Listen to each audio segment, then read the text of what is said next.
tonight, the political temperature heats up in the Golden Isles constituency. This as an escaped prisoner remains at large tonight, and later, will Defense Force officers move further in the trenches in Haiti?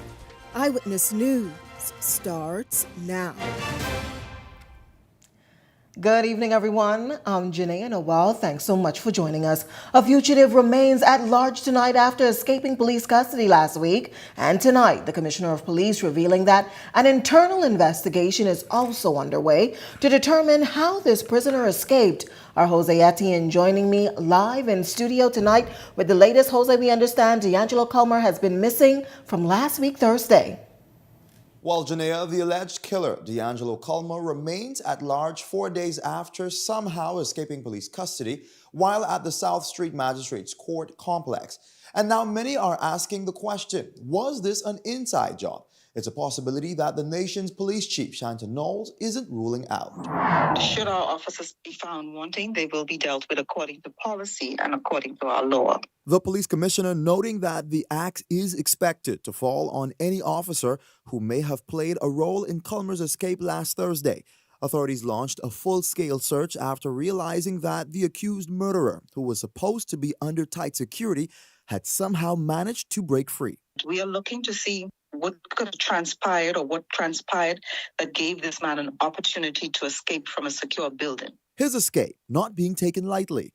Culmer was charged with killing 39-year-old Rudiska Bethel and attempting to kill 40-year-old Carla Bain and 36-year-old Lorenzo Sands during a drive-by shooting on Ragged Island Street in February last year. Police say he was already on bail for attempted murder at the time of that deadly shooting. Authorities are warning anyone who may be helping him to stay on the run that they will face charges for aiding and abetting. If you are harboring this man who is in custody for murder-related charges, if he is found in your possession, in your premises, we will be dealing with you. Now, it's important for residents to know that Culmer was last seen wearing a blue t-shirt and light blue jeans. He's also described as light brown in complexion, with a tattoo of lips on his neck and the name Tiffany tattooed on his right chest. A nationwide all-points bulletin also remains in effect as the search continues. Janelle. Thanks so much, our Jose Etienne joining us live tonight. You can also view a photo of Culmer on all of our social media pages. Well, 181 kilos of suspected cocaine discovered in Grand Bahama by the Royal Bahamas Police Force Drug Enforcement Unit in collaboration with the Customs Department and U.S. counterparts, according to preliminary reports from police shortly after 10 a.m. on Sunday. A team comprising of officers searched a container at the Freeport shipping port where they found the drugs. The estimated street value $4.5 million. Investigations into this matter are ongoing tonight. Still talking news from the nation's second city, a man has died following a traffic accident. Police say the 54-year-old pedestrian was struck by a vehicle on Coral Road in Grand Bahama shortly after 8 on Sunday night. He suffered severe injuries, was rushed to hospital, but later died. The driver remained on scene. They're assisting police with their investigation. Well, the new international security mission in Haiti, backed by the United Nations, could mean an expanded role for the Royal Bahamas Defense Force as violence continues to escalate on the ground. Our Linton Ritchie Jr. joining me live in studio with the details. Linton? Janea, the ever-intensifying state of criminal activity on the ground in Haiti, practically leaving the United Nations with no choice but to rally the troops. Gangs continue to wreak havoc on the nation, killing innocent civilians and warring against government authorities. And now the UN is seeking to up the ante. That is by calling on its international partners like the Bahamas and other nations to assist in the stabilization of this troubled nation. To this point, we have not committed infantry men to the effort. Could Royal Bahamas Defense Force troops in Haiti be moved from the ship-based border patrols to the dangerous streets of Port-au-Prince? It's a question looming large after the Bahamian government pledged full support for a more, quote, lethal and expanded force on the ground in Haiti. The shift in strategy recently approved by the United Nations Security Council scraps the Kenya-led multinational security support mission, transitioning to a new gang suppression force aimed at stemming widespread violence and political chaos. With no deployment date set, UN officials are calling for 5,550 troops from participating countries to restore order. In a statement, the Ministry of Foreign Affairs said, quote, "The Bahamas remains committed to the security and democratic way of life for the people of Haiti, our region, and the world." Minister of National Security Wayne Munro telling Eyewitness News that discussions will be held soon to determine whether there will be any change to the RBDF's current role. We need to see what is proposed. Once we see what is proposed, then the National Security Council will meet. As unrest continues with nearly 6,000 killed in gang-related incidents in 2024 and 3 Kenyan officers killed this year, Munro reassures that the top priority remains the safety of Bahamian service members. We don't take decisions in a vacuum, and we always look out for the best interests of the Bahamas and our servicemen. Now, Janea, Eyewitness News understands that once United Nations put forth its proposal, it will go before the National Security Council here in country to determine whether the nod will be given. Considering our country's relationship with Haiti and the existing challenges, it will be interesting to see what the position authorities choose to take. It's a story we are continuing to follow, but for now, reporting live in studio, I'm Linton Ritchie Jr., sending it back to you at the desk, Janelle. Thanks so much, Linton. Well, we took to social media asking if you think our Bahamian officers should be deployed on the ground in Haiti as a part of the United Nations' new gang suppression mission. Of the hundreds that responded today, 6% said yes, the Bahamas should fully support the mission, 85% voting no, it's too dangerous, while 7% said only if safety guarantees are in place. Be sure to stay tuned to all of our social media pages and participate in our daily digital polls. Your voice matters. Meanwhile, a mother visibly overwhelmed tonight, expressing concern that the case of her son, who was murdered by police, continues to languish in the courts. Jose Etienne has more on this tonight. All they looking is for justice for that Rico. That's a mother's desperate plea for accountability tonight as a murder trial into the death of her son still hangs in limbo. Danrico Carey was shot dead by 3 policemen in Nassau Village back in 2021. 4 years later, his mother, Daniela Carey, fears that justice is still beyond her grasp, despite the officers facing a serious charge of murder, while Kevin Greenslade is accused of causing dangerous harm during the ordeal. I followed up on all the trials, all the cases, all the hearings I've held. But why isn't that at the time of this year, 2025, that I haven't heard anything? Archibald Miller, Lee Dormius, and Thomas Thurston were supposed to stand trial late October last year, but that hearing was postponed to April of this year after prosecutors were still awaiting a pathologist report. Nearly 6 months later. Are we a silence or we are gonna sweep this under the rug? The repeated cycle of delays is frustrating the mother, who says she's still struggling to cope with heartbreaking memories. When I went on the scene, I asked them if this bin Laden, if they was looking for. And while this case seems stalled, it's one of several matters before the Supreme Court involving police officers who have been formally charged after their killings were condemned by the coroner's court. Authorities say that's a sign of progress after years of such cases being shelved. Other officers in similar incidents have also been charged with murder and manslaughter stemming from police-involved killings. But until these matters are finally deliberated in the Supreme Court, the road to justice for distressed family members will remain paved with hurdles. Jose Etienne, Eyewitness News. Thanks, Jose. Well, with political temperatures rising, the governing Progressive Liberal Party, they're on the ground tonight with their South Central Link-Up event. Officials and supporters gathering at this hour at the Garden Hills Community Park. Our Laurencia Smith on the ground tonight in the rain. Laurencia, what can you tell us? That's right, Janelle. We are here in the Garden Hills Community South Central. The party has hosted, and as you can see behind me, despite the rain, the supporters are out. The umbrellas are now out. The rain have not stopped the supporters from coming out to hear from the representatives from the South Central constituencies comprising of Montmoriah, Pinewood, Nassau Village, and the Garden Hills community. Now I have on hand with me Tamar Moss, the National Vice Chair of the Progressive Liberal Party. Ms. Moss? All right, so Ms. Moss, we are here. Despite the rain, the supporters are still out. What can we anticipate to hear from some of the persons tonight? So what we're here tonight is just to convey and to reinforce that the PLP is the party of the people, that we're the grassroots party, and we want to reaffirm the message, especially with all of the link-ups, that we are here to serve you, and we've been here from day one. And despite the rain, the supporters are. What does that speak to the commitment of the people? Well, what it speaks for the PLP and what it speaks, especially here in South and Central, is that the PLP is strong. This is a PLP stronghold.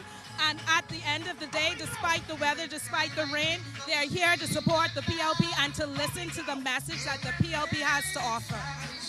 All right, so we just heard from Ms. Moss, the Vice Chair of the Progressive Liberal Party. Now, I will throw it back to you in studio as the rain is coming down, so definitely stay tuned to Eyewitness News, social media page, and our later broadcast for a full link. Live here from Garden Hills, Laurencia Smith. Thanks so much, our Laurencia Smith, battling inclement weather tonight. We'll have more details on tonight's political event. Meantime, eyes are on the Golden Isles constituency, with 3 Progressive Liberal Party aspirants vying for the party's nod, all of them confident in their ability to take charge. They tell our Linton Ritchie Jr. tonight that they're ready to serve. Political speculation is heating up over who will carry the Progressive Liberal Party's banner in Golden Isles, whether in the next general election or a possible by-election triggered by the recent passing of Environment Minister Vaughn Miller. The reported frontrunners, PLP Senator Darren Pickstock. Well, I have expressed my interest in that constituency. Businessman Joe Johnson, chairman of the party's National Men's Branch, who was a political aspirant in the same constituency during the last general election, but Vaughn Miller was chosen to carry the party's banner, and also vying for the seat, entrepreneur and former chair of the Progressive Young Liberal, D'Asante Small. All frontrunners confirming to Eyewitness News their letters of interest were submitted prior to Miller's passing on September 28th, as Miller reportedly planned to step away from frontline politics. While Prime Minister Philip Davis has not revealed whether Golden Isles constituents could see themselves at the polls before the end of the year, all aspirants say they are ready to serve if given the nod. For Senator Pickstock, he emphasized that from his view, he's primed and ready to work. You know, I serve in the Senate currently. I'm the executive chairman of BAIC, and I'm ready to serve. You know, this is about service and service to the people. Meanwhile, Johnson cited his deep roots to the constituency, telling Eyewitness News he never left the ground. Other than the fact that I have a business that in my employ are residents, my whole mantra is in Golden Isles, what is for you is for me. And for budding entrepreneur Small, she makes it clear from her stance that she relates to the community in more ways than one, and she hopes to begin her legacy as a young political hopeful. And women everywhere deserve that representation that looks like them, that are going through the same challenges as that. I get the job done in every sector of my life. While the race is still on for the governing PLP in Golden Isles, the FNM has ratified Brian Brown. Brian Roll will represent the COI. Linton Ritchie Jr., Eyewitness News. Well, in an effort to provide greater transparency and accountability about power generation shortfalls and maintain open communication with its valued customers, BPL hosting a town meeting in South Eleuthera, allowing consumers to voice their concerns, share experiences, and learn about the company's immediate and long-term plans to enhance power reliability across the island. Residents spoke out, sharing their daily grievances and what they believe needs to change. For the last 2 months, the power's been off and on, off and on, off and on for us. It's surging to high, burning up equipment. It's down to low and equipment won't work. I have safety equipment in my house. I am fortunate that way. But this is not helping anybody. We need somebody to get the power fixed. I know y'all want to put in these new fancy meters. I think that before we start doing that kind of thing, we need to get the power fixed. I work. Sometimes when I come from work, I be so tired. All I would do is bed off and lay down. Turn on the TV, watch the good best, and then I go to sleep. People are going to take that from me. I never go home because put the stick up when I get home, nothing there. I got a long suck teeth. Nothing there. And then when it come on, it'll be on for 4 hours. Well, BPL's Southern Regional Manager Pedro Marcelo sharing what the company has already begun to do to bring immediate relief to the island. One of the 2 new generators at the Rock Sound Power Station was successfully tested. It's expected to be brought online shortly to improve the stability and reliability of power supply across Eleuthera. There was quite a bit of frustration on from the consumers in terms of the reliability, but we was able to tell them exactly what we're doing. I think they left from here with knowing that we are working on some stuff and trying to improve this service, not just to the South Eleuthera residents, but also the overall Eleuthera residents. We want to make sure they could have enjoy that kind of reliable supply of energy that not only that they expect, but that they pay for. President of the Grand Bahama Port Authority, Ian Roll, echoing the need for drastic improvement to be made to the island's international airport. His plea comes following the revelation of $3 billion of foreign direct investment for the island, which he believes can cause a bottleneck for the airport once they come on stream. The government in recent years have said the airport is a top priority after it fell into a state of disrepair following the passage of Hurricane Dorian. However, no work has materialized. As a result of the Grand Bahama Shipyard project as well, hundreds of persons are going to be moving to Grand Bahama and from Grand Bahama to the rest of the world. And as a result of that shipyard, so we will need to start developing a new terminal, or maybe even the existing terminal, the international terminal, but just put some flooding actions in place to protect that existing international. That could be an option, but some new infrastructure will have to be considered very soon, because we could have some significant bottleneck as a result of these different projects. If you've got a news tip or if you've seen news in the making, call the ION News hotline 397-6397. We also invite you to send your letters to the editor for publication on all of our social media platforms, Eyewitness News Bahamas @gmail.com. And if you're watching on our Facebook or YouTube page, share your thoughts about today's stories in the comments section. We want to hear from you. We're just getting started in Eyewitness News tonight, but when we come back, relief on the way for Pinewood Gardens. We've got that story coming up. And later tonight, it's a new wellness center, a hospital to open in Eleuthera. We've got more on that right after this break. Hello, bonjour, hola, hello, ciao.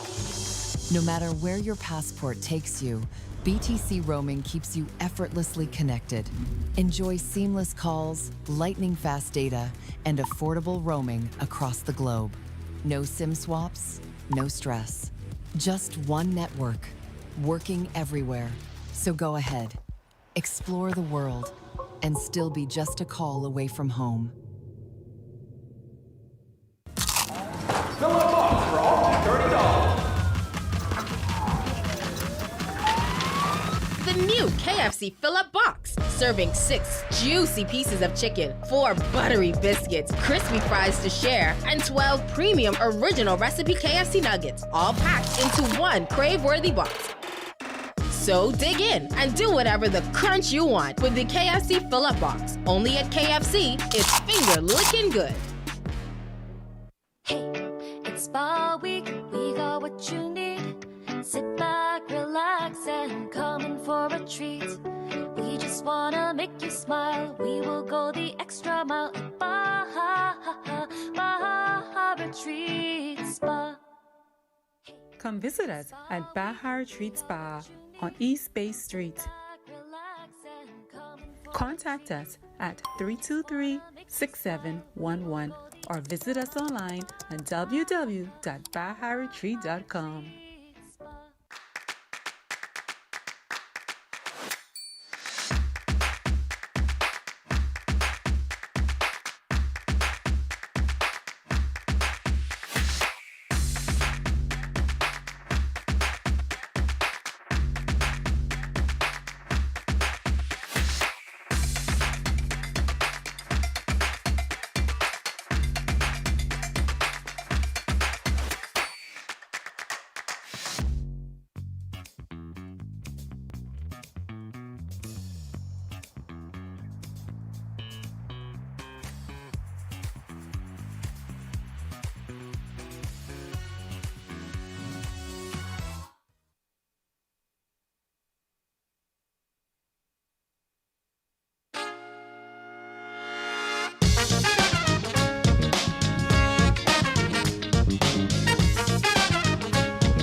feel like you're missing your own life because you're constantly running off to the bathroom?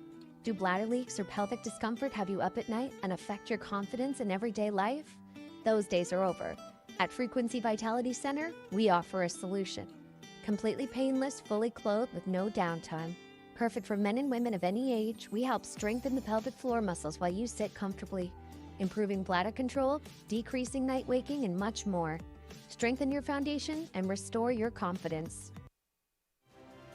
This segment of Eyewitness News is brought to you by EV Motors Fleet Sales Division. For 2026 commercial vehicles, call 821-2403 today. Welcome back. Here's a look at your Eyewitness News gas tracker. $5.48 at both Esso and Rubis tonight. Shell, $5.49. Welcome back. You're watching Eyewitness News. Well, a $20 million allocation aimed at addressing the long-standing issues in Pinewood Gardens. It's sparking some fresh conversation tonight about flooding and future upgrades. Residents given a chance to voice their concerns at a recent town hall meeting. Our Delano Roker has the details tonight. In the wake of Tropical Storm Imelda, which left sections of Pinewood Gardens underwater once again, frustrations continue to swell among residents. In response, Pinewood's Member of Parliament, Miles LaRota, along with the Ministry of Works, convened for a town hall to hear directly from the people. While the $20 million earmarked for the constituency has brought hope, it has also brought skepticism. LaRota acknowledged the concern, but says he remains optimistic about the future. And you could see here tonight, the vast majority of people, even those who may have had their criticism, did not criticize the plan itself. There may be some collateral issues that they had issues with, timelines and so on, as what was said. But the plan itself, and I'm satisfied and I'm excited to be a part of it. Among the most pressing concerns raised, compensation for flood-related damages. LaRota says he sympathizes with the affected families, but admits the path to financial redress is far from simple. The issue of reparation and compensation is one that you don't want to dismiss, but there's some legal implications also. I sympathize with that individual who can't even put carpets in their house because it floods. I sympathize with those homeowners who are losing furniture. But again, if it starts in Pinewood, where does it end? Despite the lingering pain from past storms, some residents say the meeting offered something they haven't felt in years: hope. I'm hoping that residents can come together and make a petition and go to the AWAC homes, that the persons who would have actually created this issue for us, whereas instead of us focusing on our member of parliament to get to come up with the solution for us, but I'm grateful that he has found a solution, and I'm hoping that we can get the solution as soon as possible. Upgrades for Pinewood's drainage and road systems are already in the planning stages, but the Ministry of Works says Pinewood isn't the only area being targeted. The infrastructure in downtown is old. It's probably maybe 100 plus years old. There has been a lot of development in downtown, and then we have a ridge just south of the downtown area where there's a lot of watershed. So we need to put in a modern drainage system in downtown to capture the amount of water runoff that's coming from the area. In addition to improving the downtown drainage system, we are going to improve the sidewalks there to improve walkability in the entire downtown area. For Pinewood residents, the promise of progress is welcomed, but they say they'll be watching closely to see whether this multi-million-dollar investment translates into real change on the ground. Delano Roker, Eyewitness News. Well, in the aftermath of severe flooding triggered by Tropical Storm Imelda, questions and frustrations have begun to rise, particularly from the Nassau Village community. Some residents voicing concern over what they describe as a lack of support from elected officials. The Nassau Village Member of Parliament, Jamal Sprawn, responding to those concerns while also shedding light on government's efforts. I would say that while there can always be more done, the reality is that the efforts extended during this particular storm would have eclipsed any other effort that I know of from my 37 years, from the emergency evacuation to the 3 days worth of pumping 3,500 gallons trucks, 4 to 5 trucks in the northern part of the constituency on Starks Avenue and also on the southern part. Also synergizing with the drain blowing of to increase the efficacy of the actual flood pump trucks. While there will always be a few who may feel as though a little more could have been done, I am comfortable to know that we managed that particular crisis as effectively as possible, and we always aim to get better.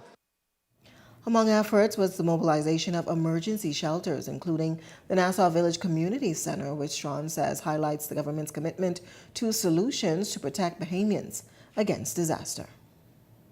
Well, as a millennium, I'm 37 years old. We understand what our country is going to face in the coming years, and increased storms is one of those things. The Prime Minister has spoken continuously about climate change and the intensification of these storms and climatic occurrences. So the most sensible thing when we spoke, the Prime Minister and I, was to build a structure dual purpose.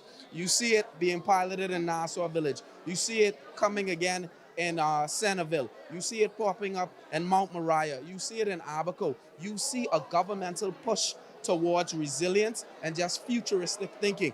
The community center that transformed into the hurricane shelter is that agility you want out of your structures going forward. And each young Bahamian should be proud to know that it was the idea of a young Bahamian. And we will continue to push these efforts of not just innovation, but ingenuity and just the wherewithal and dare to do something new. Well, this news just coming in from the courts. A church deacon convicted of attempting to rape his own granddaughter is blaming alcohol for his actions. 64-year-old Church of God minister, whose name is being withheld to protect the victim, was found guilty on 2 counts of attempted incest involving his then 11-year-old granddaughter. The incident reportedly occurred between August and September of 2019. Now, according to a probation report that was read in court, the man told officers he must have been drunk when he removed the child's underwear and attempted to rape her. His wife describing him as a good provider, also pleading to the court for leniency, echoing the sentiments of the pastor, who also called for mercy. However, prosecutor Terry Archer argued that drunkenness was no excuse for the crime, saying the convict showed half-hearted remorse. Archer argued and urged the court to impose a sentence between 20 to 30 years, citing the growing number of sexual abuse cases involving children. Defense attorney Lycia Rowe, meanwhile, requested a sentence of just 4.5 years. Now, the man remains in custody and is awaiting sentencing before Justice Renee McKay, a story we are continuing to follow. Well, the halls of Government High School filled with smiles, applause, and new beginnings as a new multi-organization initiative, the Agriculture and Marine Cadets, was officially launched this afternoon. Officials say the goal of the program is to have the next generation dive hands-on into learning experiences, connecting them with modern agricultural practices, the nation's diverse marine environment, and also sustainability. Today, we are raising up one of the most important industries in human enterprise, but one that continues to be, even in our country, understated as some secondary something or some lesser something, but it's not.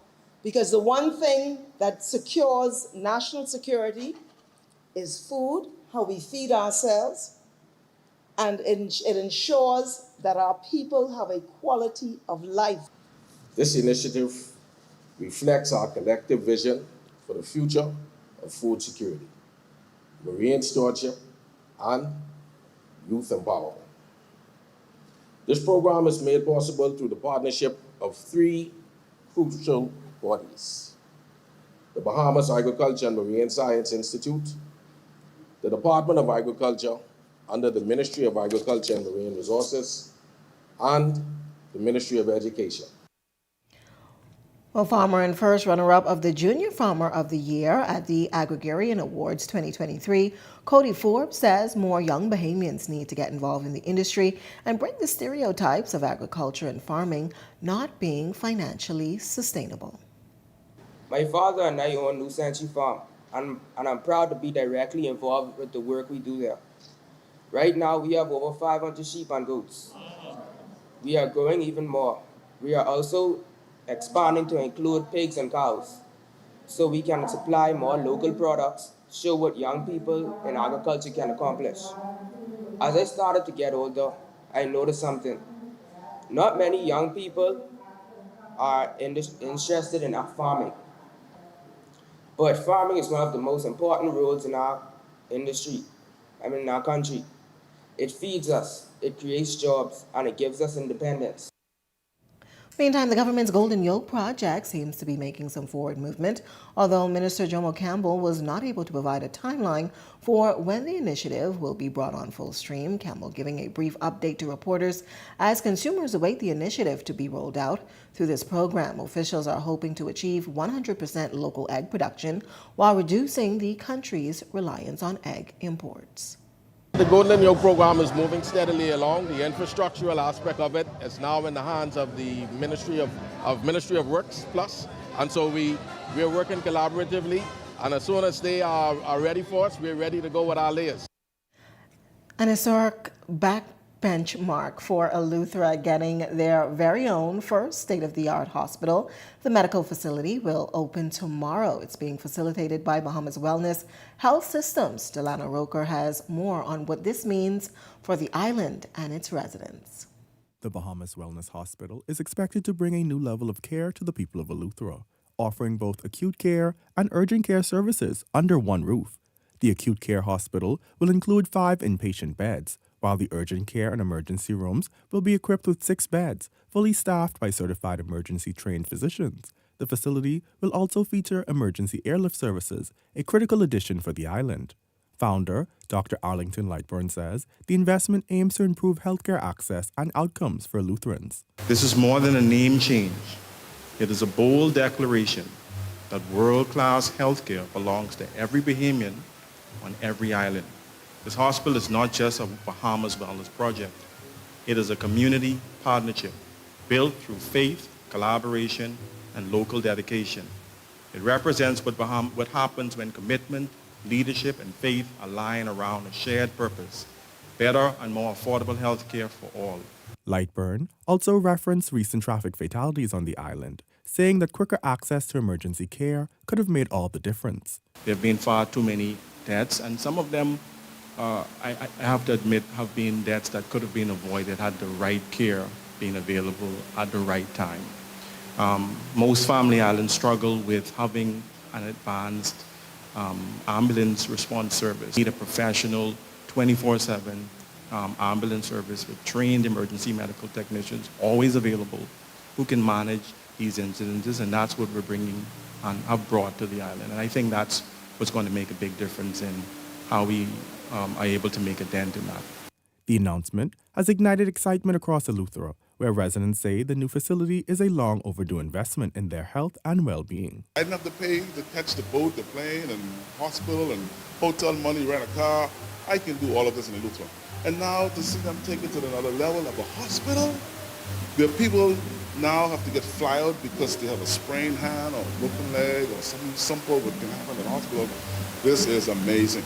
For Bahamas Wellness Hospitals and Clinics Chairman Charles Seeley, the facility also presents an opportunity for Bahamians to return home to work and to contribute to the island's development. I believe this has a national significance as well, not just providing for Eleutherians, but giving hope to persons who currently live in New Providence who are looking for somewhere else to put their roots, to know that they can move back to somewhere where there's safe, quality health care being provided.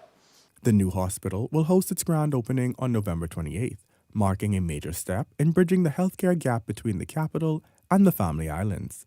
24-hour emergency service is expected to begin on December 1st.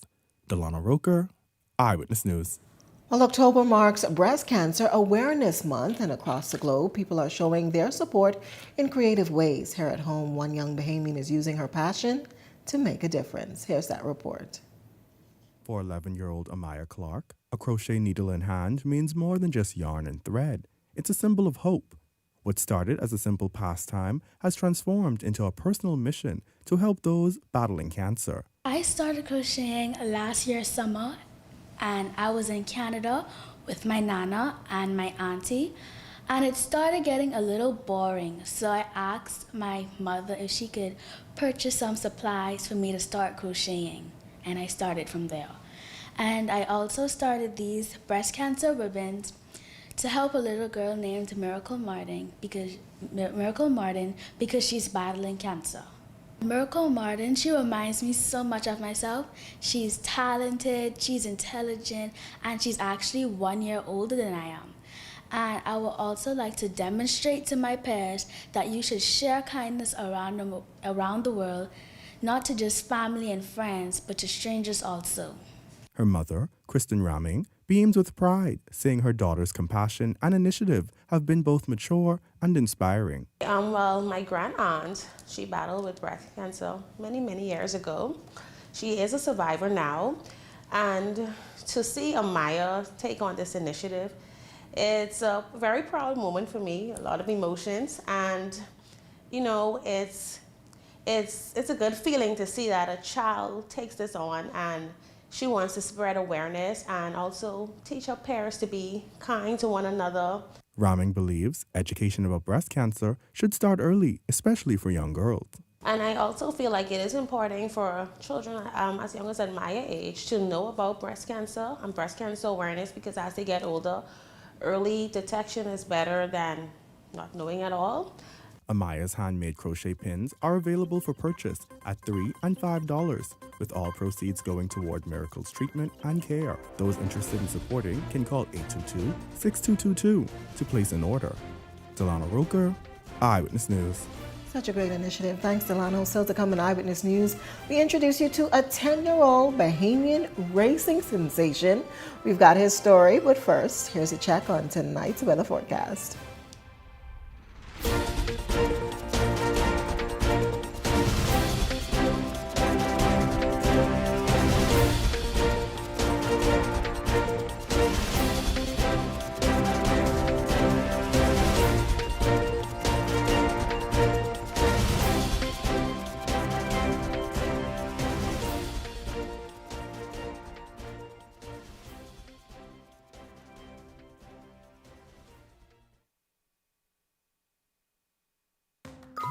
Are you searching for something new? Something exciting? Your dream job in paradise? Well, look no further. Royal Beach Club Paradise Island is hiring. Join a dynamic group of passionate hospitality professionals, craft unforgettable moments, and thrive in a vibrant, welcoming atmosphere. Play your part in shaping the future of our team while growing your own career every day. Bring your energy, your passion, and your creativity to a workplace that's as dynamic and fun as you are. At Royal Beach Club Paradise Island, the opportunities don't just exist, they're limitless. So are you ready to find your perfect fit? Visit Royal Beach Club at paradiseisland.com/career today and step into a world of exciting possibilities.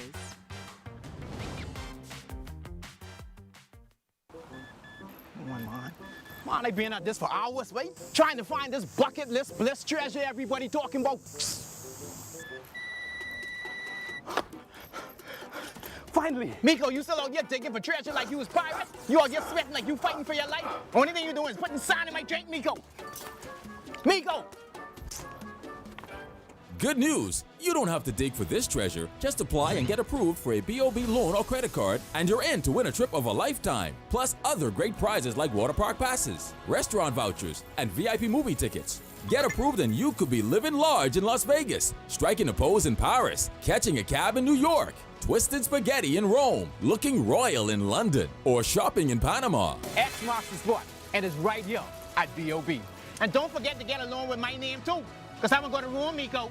Apply today for a BOB loan or Visa credit card. Win the trip of a lifetime plus weekly prizes. Email loans@bankbahamas.com. At the Water and Sewage Corporation, safety and convenience are our top priorities. However, our meter readers face challenges that can make their job difficult. Locked gates to guard dogs sometimes leads to missed readings and estimated bills, which can be frustrating for you and us. That's why we're upgrading to digital meters. They bring safety, accuracy, and convenience to homes across the Bahamas. We can streamline data collection, reduce on-site visits, and provide more accurate bills with no more estimates. Digital meters also help detect leaks early, saving you from costly bills and reducing water waste. Soon, a user-friendly app will let you track your water usage, manage bills, and stay informed, all at your fingertips. Over the next year, we're rolling out digital meters nationwide, transforming how we serve you with a safer and cost-efficient water supply.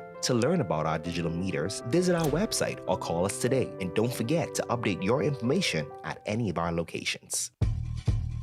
Come and visit us at Shop Smart, 'cause everything is here. Yes, we have it all for you. Toys, clothing, office supplies, appliances, custom cut blinds, bedding, drapes, and rugs. Come and visit us on Mackey Street, 2 blocks down from Wolf Road. Call us at 698-1052. Shop Smart, and Shop Smart, and Shop Smart. Oh, everything is here.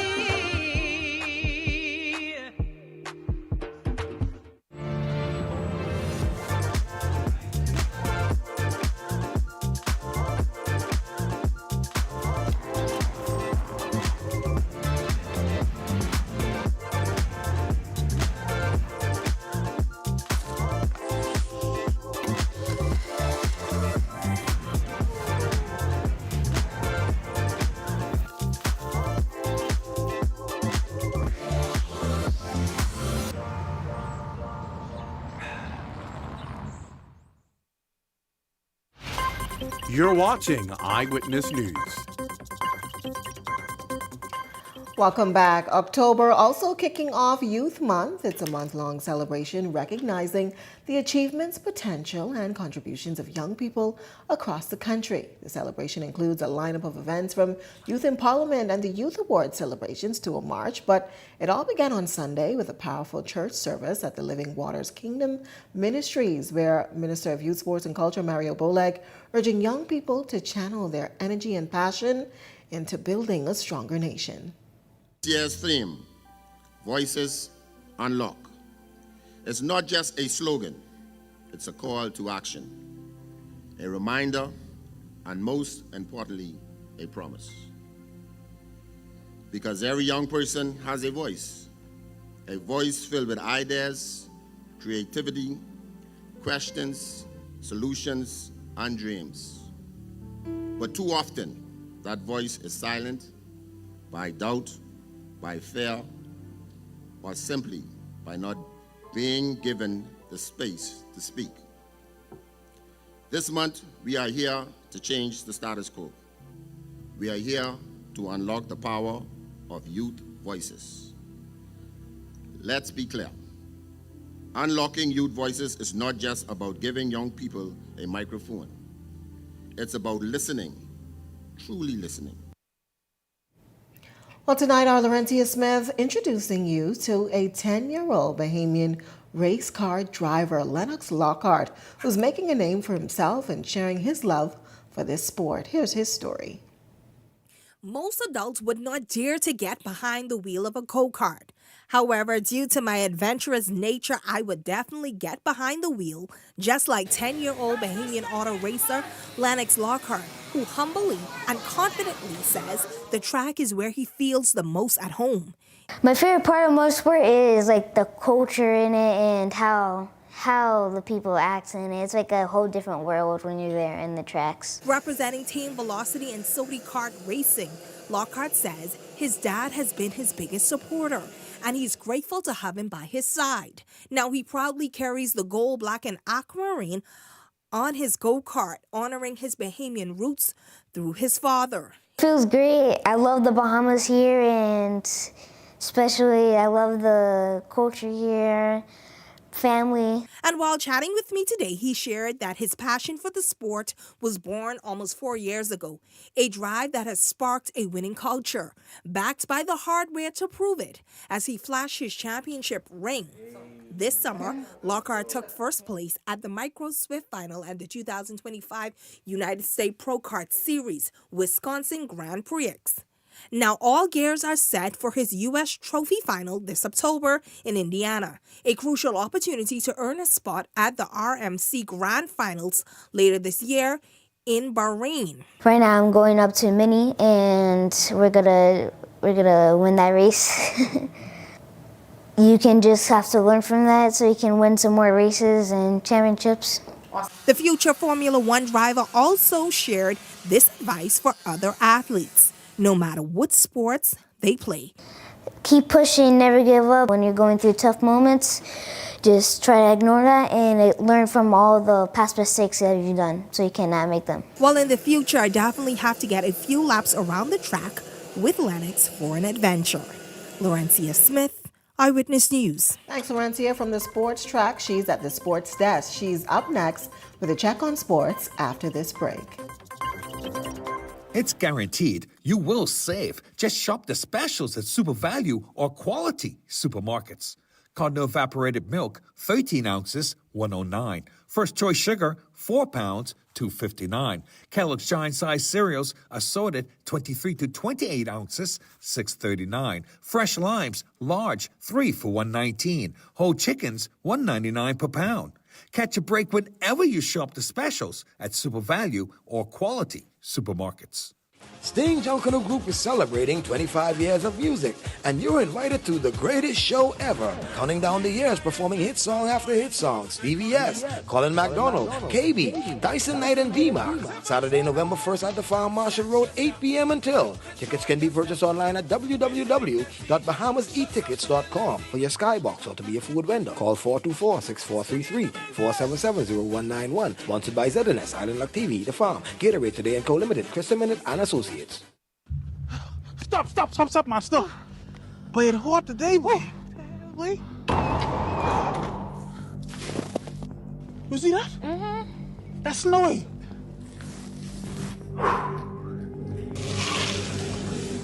I can cool off, man. Where you going? Get back here. Don't go in there. I can inside there. I can cook whatever you want tonight. Where you going? You gonna do what? I can cook whatever tonight. I forget you can't cook.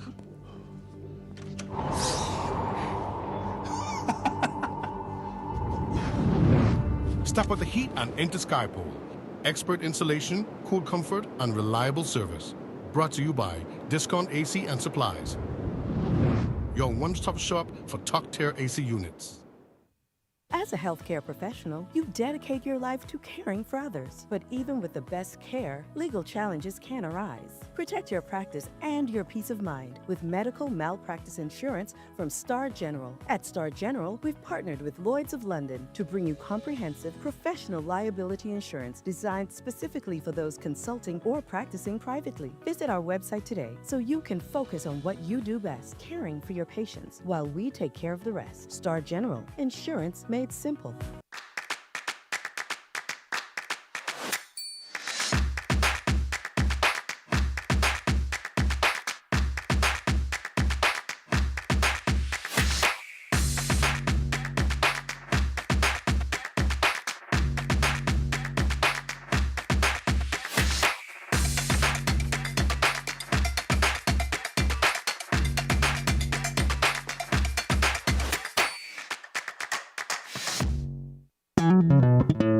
Throughout our lifetime, we must all make decisions. No matter how we choose, the right one just needs to be made. Like having J.S. Johnson Insurance Agents and Brokers as your insurance partner. We've been serving the Bahamas for over 100 years. Whether you need home, motor, marine, or commercial insurance, make the right decision. Call 397-2100 or visit jsjohnson.com. J.S.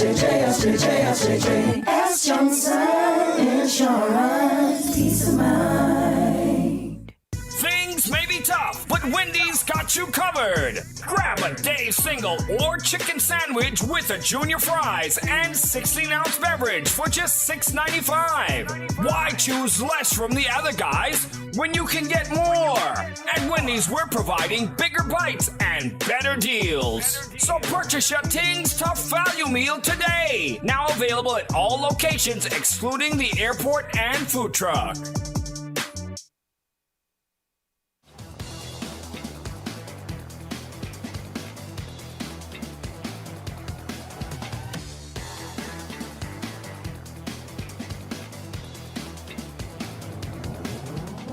Eyewitness Sports is brought to you by 103.5 The Beat.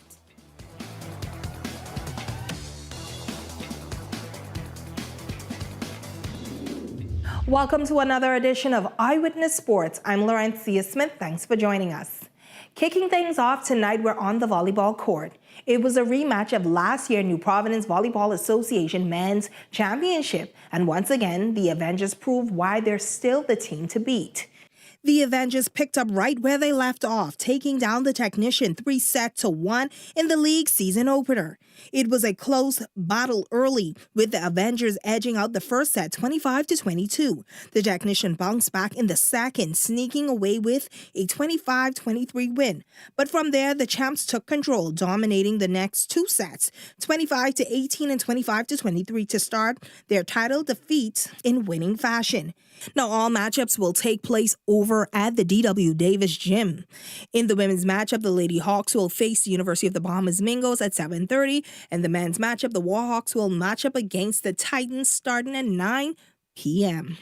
In news from basketball, Balling by the Beach has officially launched the Island Youth Basketball League aimed at reviving mini basketball in the Bahamas. The program gives boys and girls from K4 through grade 8 a chance to develop their skills and grow their love for the game.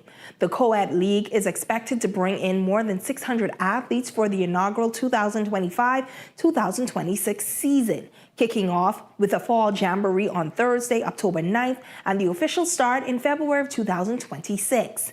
The Mini Basketball League was founded by Jarrell Mullings, the league director, and Neville Manny Adley, who will serve as the coaching director. We are not just tipping off a league, we are putting in motion a movement for our children. Vision is simple, to have a league, a youth league, in every island for every player that wants to play basketball. We knew something we could run with, and we knew there's something that can really build the sport in the country, but not only that, it can tackle so many ills out there in the country, and just to see the support around here today, it's big time.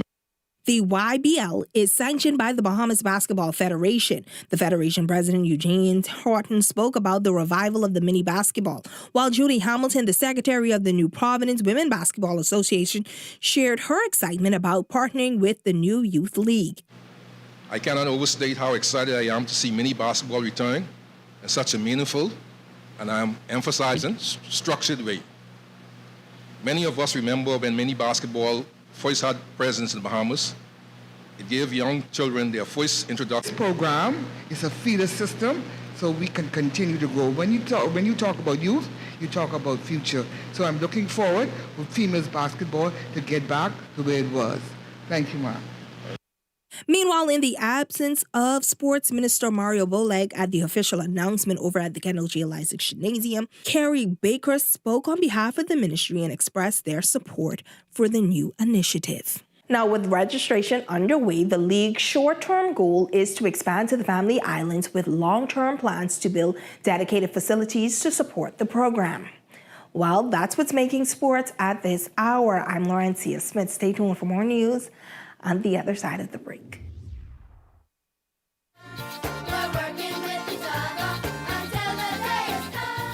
The faculty, staff, and students of C.R. Walker Senior High School kicked off the school year with an inaugural prayer service. The theme for this morning's service, coming from Psalm 33:12, says that blessed is the nation whose God is the Lord. The people he has chosen as his own inheritance. This scripture not only reminds us of the benefits of having a relationship with God, but it's a call for us to rely on God, who is the master and sustainer of all. Prominent religious leaders, including the Right Reverend Leish Boyd, Archbishop of the Anglican Diocese of the Bahamas and Turks and Caicos, delivered a prayer and words of encouragement to the school body. As you strive to be the best person that you can be, let God be your Lord. The psalmist wasn't just trying to basic or base our time when the psalmist said, blessed is the nation whose God is the Lord. Because the psalmist knew what many of us know, and that is that God is the beginning and end. Assistant Director of Education Michael Comer reminded the students of their purpose during the academic year. And the goal of the Ministry of Education is to ensure that we provide a quality education, access to a quality education, so that the end product of our education is globally competitive, productive citizens. Jonalie McIntosh for Ed Talk.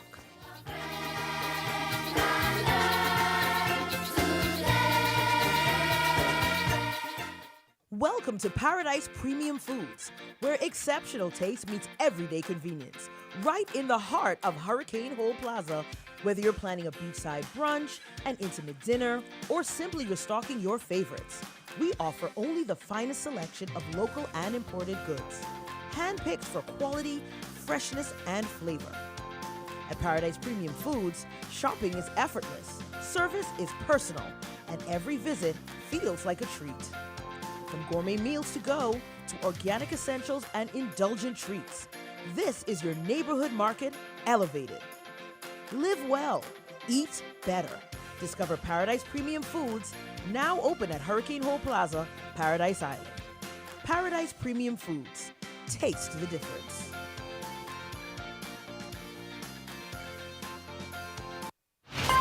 You're watching Eyewitness News. Well, that wraps up news this Monday. Coming up and Beyond the Headlines with Shanique Miller, a look at today's top stories. That's coming up and Beyond the Headlines. It starts right after this. That does it for us here at Eyewitness News. It's certainly been a pleasure having you in our company tonight.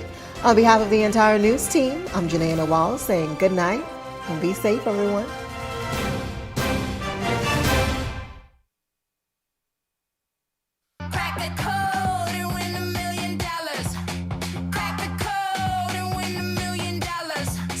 Numbers, $1 million. Every 3 days, a number is revealed. Act fast. Your million is waiting.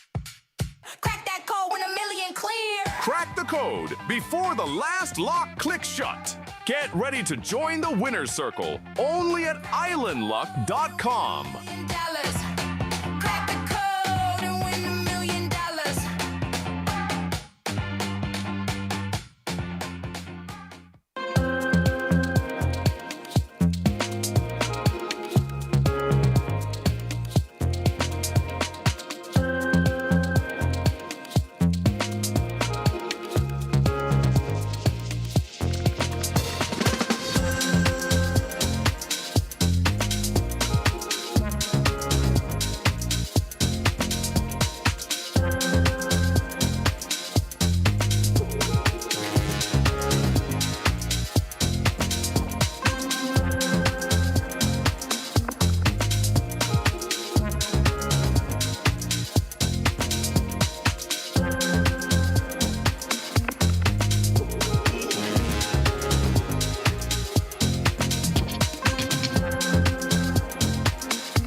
Has expanded their testing menu. We now offer blood work, drug screening, and so much more. Our hours of operation are Monday to Friday, 7 a.m. to 5 p.m., and Saturday, 8 a.m. to 1 p.m., located on 11 Madera Street. We are here for all of your laboratory needs, with fast and reliable lab work done by our friendly and knowledgeable staff. Let us help you take the needed steps to stay in the know about your health.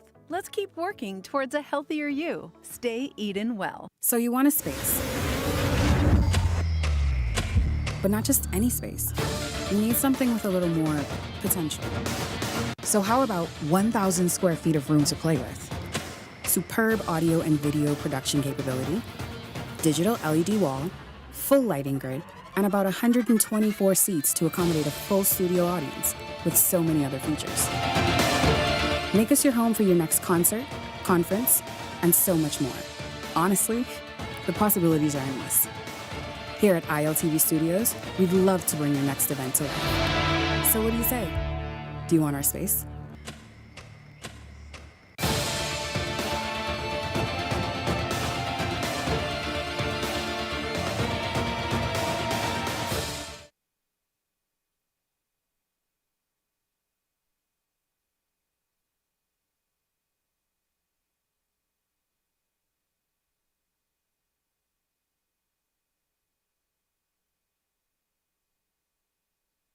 Crack the code and win $1 million. Crack the code and win $1 million. 7 numbers, $1 million. Every 3 days, a number is revealed. Act fast. Your million is waiting. Crack that code, win $1 million clear. Crack the code before the last lock clicks shut. Get ready to join the winner's circle only at islandluck.com. Crack the code and win $1 million.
Well has expanded their testing menu. We now offer blood work, drug screening, and so much more. Our hours of operation are Monday to Friday, 7 a.m. to 5 p.m., and Saturday, 8 a.m. to 1 p.m., located on 11 Madera Street. We are here for all of your laboratory needs, with fast and reliable lab work done by our friendly and knowledgeable staff. Let us help you take the needed steps to stay in the know about your health. Let's keep working towards a healthier you. Stay eatin' well. So you want a space. But not just any space. You need something with a little more potential. So how about 1,000 square feet of room to play with? Superb audio and video production capability, digital LED wall, full lighting grid, and about 124 seats to accommodate a full studio audience with so many other features. Make us your home for your next concert, conference, and so much more. Honestly, the possibilities are endless. Here at ILTV Studios, we'd love to bring your next event to life. So what do you say? Do you want our space?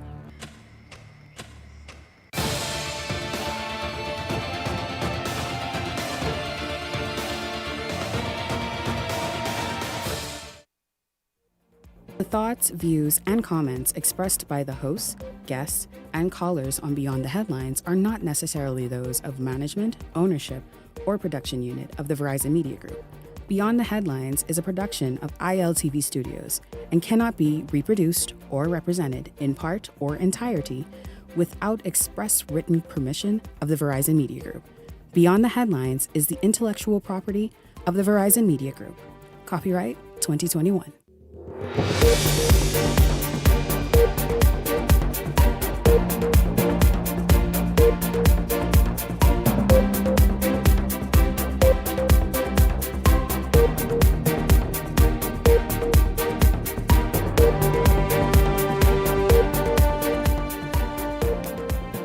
Coming up tonight. tonight, BTC fires more than 10 people. The unions that represent those workers say the firings were baseless, and BTC executives are treating workers in a demoralizing manner. The United Nations revamping its peacekeeping mission to Haiti to a more militant one to hopefully and meaningfully restore order to the nation. We'll tell you where the Bahamas factors in there. Also, several people showing interest in the Golden Isle seat. This is just for the by-election. And so tonight, who are they? How do they size up? And who is the best fit? And my technical producer, Justin Williamson, making a splash today. A locally produced documentary he had a role in gets international attention. I'll give you a peek at that as well. This is Beyond the Headlines. Good evening. I'm Shanique Miller. It's great to have you along this evening. Well, tonight, BCPOU President Sherry Benjamin is slamming a statement by BTC executives saying that the termination of staff members was in line with the industrial agreement and labor laws. BTC's executive says both BTC unions were aware of the firings before they happened. Well, joining me this evening is BCPOU President Sherry Benjamin. Sherry, good evening to you. Welcome to Beyond the Headlines. It's good to have you here. Good evening, and thank you for having me. Welcome to the show. Exactly what happened, because this all came to light late last week. We were aware that at least 10 people were fired. Of course, just about half of them come under your union. But what happened? Okay, so just for clarity, 5 of the persons that were let go last week were contractual. Their contract, from my understanding, had expired, and they did not renew those contracts. But these were persons who would have been in the business for years, for a number of years, and they were let go for, I guess, whatever reason. I don't know. Because they are contractors. They weren't newly contracted. They've been at BTC working for a number of years. Right, and they were working without a contract for a while. So it isn't like their contract just expired and they said, I'm not going to renew it. They were, to my understanding, their contract had expired in some cases for a while. They were working without a contract. We have an article in our industrial agreement that speaks to BTC not having persons in there for more than a year on a temporary basis. Mm-hmm. However, we have persons at BTC who've been there for almost 10 years. Almost 10 years. On a contractual basis. On a contractual basis. They have no stability. And as a matter of fact, before I became president in the union, when I was Secretary General, I took them to the Labor Board. And they were told that they were in breach of the law because these persons weren't getting any benefit. They weren't getting any vacation pay. They weren't getting any sick leave or anything. And, you know, the law says that after 6 months of continuous service, they're supposed to get 1 week paid vacation. So they were, every year, they broke their contract for 1 week, and then they would re-engage them. Mm-hmm. But they were already. It's almost like they started over every year. Right, but they were in breach of the law because those persons, and they were breaking their contract without paying them. So they were in breach of the law. When I became president in 2021, I took them back to the Labor Board because that was a passion for me. I felt that BTC was taking advantage of the contractual staff, and so I took the matter back to the Labor Board. And from there, they were forced basically to give these people what was due to them. Now, there are a lot of persons who would have left, and BTC owes them money. And if I was them, I would do a class action suit against BTC to pay those monies because they owed them for all of the breaks that they took and the unpaid vacations and stuff. They owe them for those things. They would have earned those benefits, and they have to pay those people. Mm-hmm. They are now paying the contract workers now, but again, that is something that just happened in the last 2 years. But in 2022, coming home on Thursday, BTC would have let go 5 persons. Mm-hmm. Three of them fell within my bargaining unit, but 4 of them were my members. And the reason they let them go, okay, in 2022, there was an investigation where they discovered that a contract worker was using fraudulent credit cards, or he was using stolen credit cards to purchase high-end devices from BTC. A contract worker? A contract worker. He was employed with BTC at the time. Mm-hmm. So he was going to his colleagues with these credit cards, and he was purchasing high-end devices. Now, what he was doing with them, I don't know. We do know that several of the contract workers were implicated in that, in the so investigation. It gave the impression of a ring going on. It was, okay. But the ring was going on, and there was an investigation first by the finance department, which started in October of 2022. And the director of finance at the time, she would have left the business in 2023. And nothing happened with the investigation until in 2024, at the end of 2024, when they started to rehash this investigation. So they brought the investigation back, and they started looking back into things. One of the persons who was let go, she worked in one of the retail stores, and she happened to be one of the cashiers who would have, I guess, facilitated the sales from the guy? Right. She would have done all the transactions from every last one from this individual? Not everyone, but I mean at that store. Okay. It's because she was the main cashier at the store. Okay. Or I guess the senior cashier at the store. But again, she would not have known that he was doing something fraudulent, because again, she was just a cashier. He brought a credit card, they used the credit card, and the credit card went through, so that was that. Now, I could have seen them, to me, I'm fair. I could have seen them because I think more attention could have been paid by the cashier.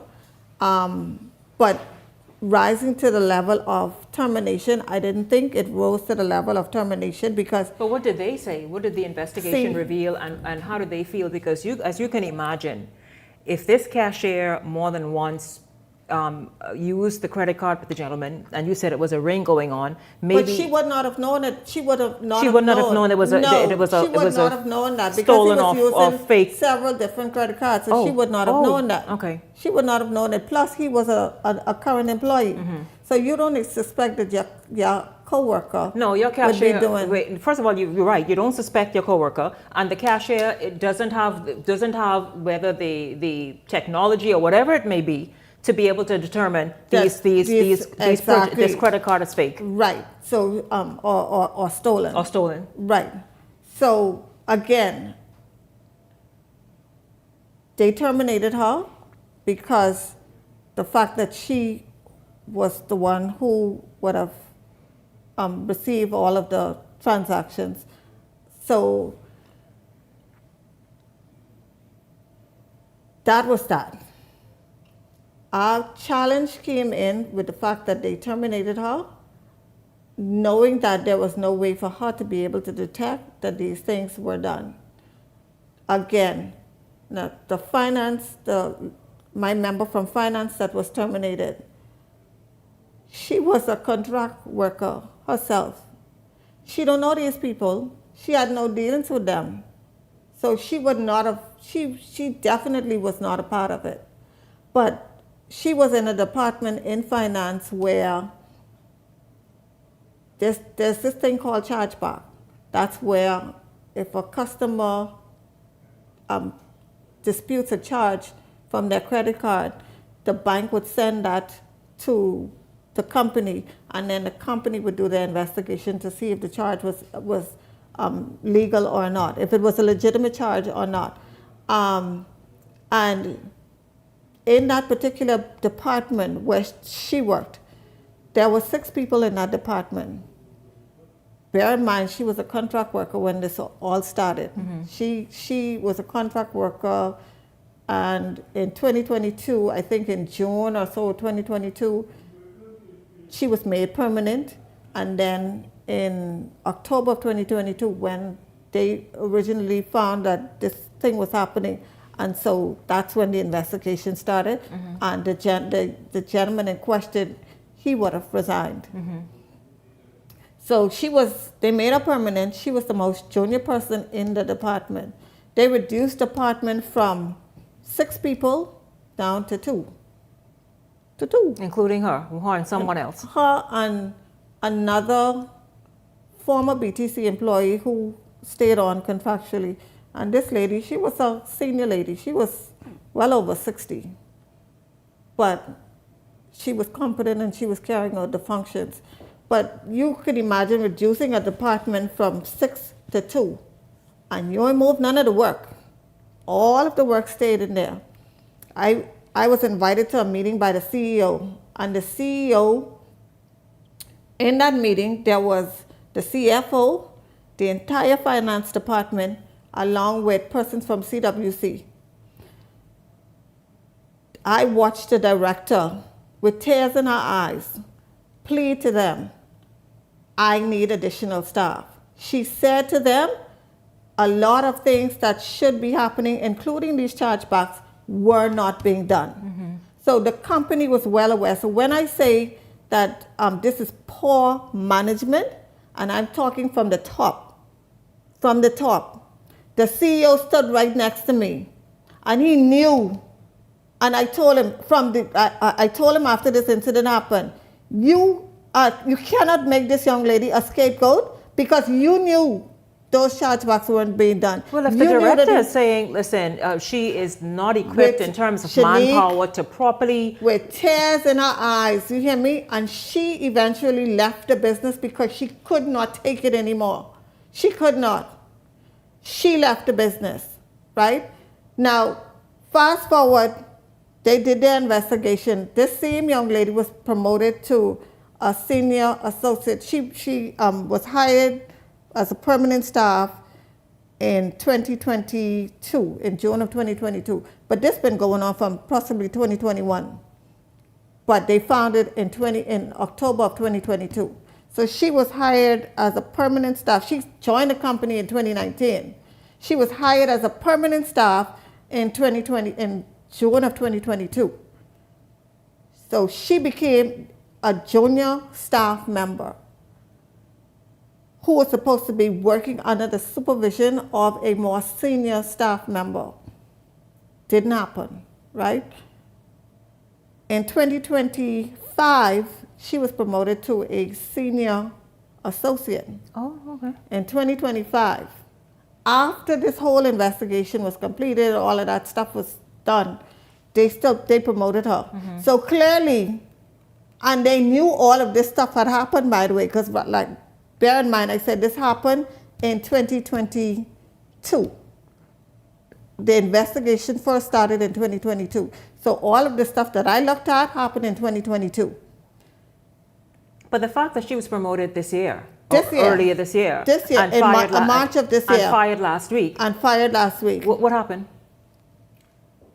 They do not want to take, the CFO left the business, the director left the business, all of them left the business. In my view, well, I know definitely the director left the business because she could not take the foolishness. We are suffering from poor leadership in BTC. We are suffering from poor leadership. Today I was trying to make a phone call out and I could not get a phone call out for the life of me. I had to call people on WhatsApp because the phone calls would not go through. What is happening with the phone system, by the way? Lousy leadership.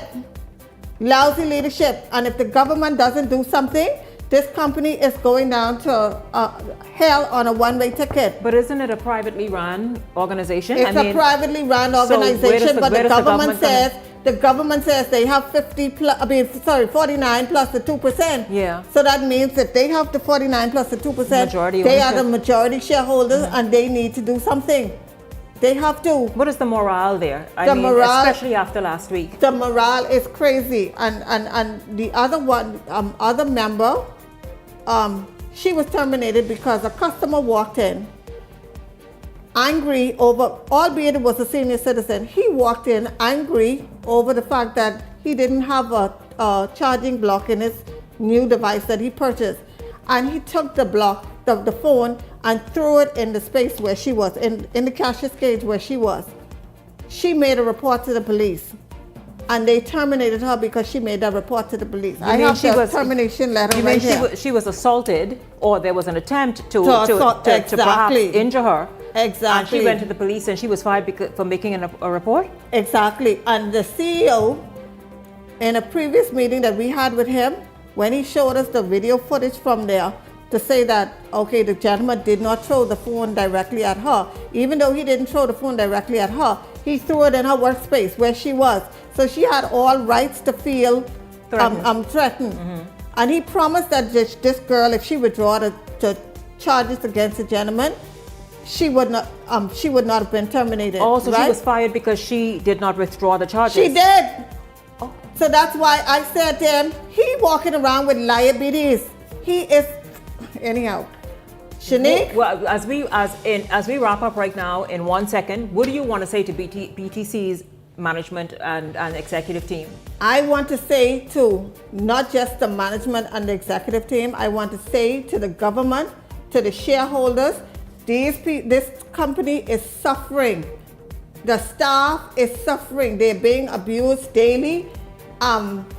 Their system is not working properly, and obviously they're not spending the money where it's supposed to go. A lot of the air conditions in the whole company, you might as well say, ain't working. So that's why the systems are going down on a frequent basis. They can't pay their bills. They are not paying their bills, so nobody. Which bills? Utilities and whatnot? They ain't paying no vendor bills, and that's why nobody want to do no business with BTC. And I don't care how they get mad with me. The company is running down to the ground, and somebody needs to step in and save this. This company has been in the fold of the Bahamas for too long, and this company has been our sole telecommunications provider and the strength of communications in this country. And right now we are suffering really, really bad, and nobody is listening. Nobody is listening. The staff is suffering, the customers are suffering, the business is suffering, and nobody is listening. Nobody. I thank you very much, President of BCPOU, Sherry Benjamin, who was here talking about several employees, most of which are members of the BCPOU who were fired that she feels not warranted last week, and begging for solutions. In fact, you can come back and let us know exactly if some of them are being reinstated and what's going on there. But we have to go. Thank you very much. Just before we go, I have an industrial agreement. Justin, what's she saying? I have an industrial agreement here, and our legal director, who can't stay on this island long enough to do his work. I have this industrial agreement that they said they followed, and nothing in here speaks to what he said that they followed. They did not follow this industrial agreement at all. They did not. Again, Sherry Benjamin, you are welcome to let's follow up on this by the end of the week, if not next week, about exactly what's going on. Thank you very much. Again, just seem to be unease at BTC. The union president speaking to it this evening. Beyond the Headlines is backward after this.